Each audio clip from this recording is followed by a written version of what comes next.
আমার উম্মত বলেই পরিচয় দেওয়ার যোগ্যতা হারিয়ে ফেলবে। সে আমার উম্মতই না।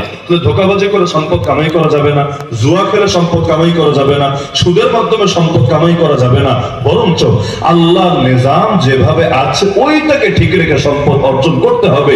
যদি মুসলমান এগুলো নীতি ঠিক রাখে, ফায়দা খেলে আখেরাতে হবে না, দুনিয়ায় হবে। আমার মজা লাগে, বাংলাদেশে ব্যবসায়ীদের মাথায় কি ঢুকেছে আল্লাহ ভালো জানে। দিন শেষে সব গালি খায় শুধু রাজনীতিবিদ নেতারা, কিন্তু রাজনীতিবিদরা কি করে?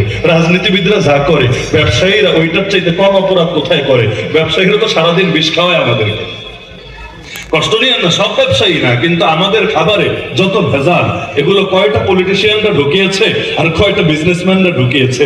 এমনকি মজার বিষয় হলো, নিজে এক খাবারে বিষ ঢুকাচ্ছে, ওই লোক তো আবার আরেক খাবার কিনতে বাজারে যেতে হচ্ছে, সে আবার আরেকজনের আরেকটা বিষাক্ত খাবার কিনে ওইটা ঠিকই খাচ্ছে।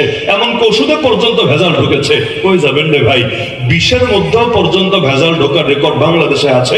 সুইসাইড করার জন্য বিষ খেয়ে এখন অপেক্ষায়, আজরাইল আসে না কেন, আসে না কেন, আসে না কেন, লাস্টে পেরেছেন, হ্যাঁ বললাম না কেন, কাহিনী কি? পরে টেস্ট মেস্ট করে দেখে বিষের মধ্যেও ভেজাল ঢুকেছে। মরতে চাইও মরার সুযোগ নাই।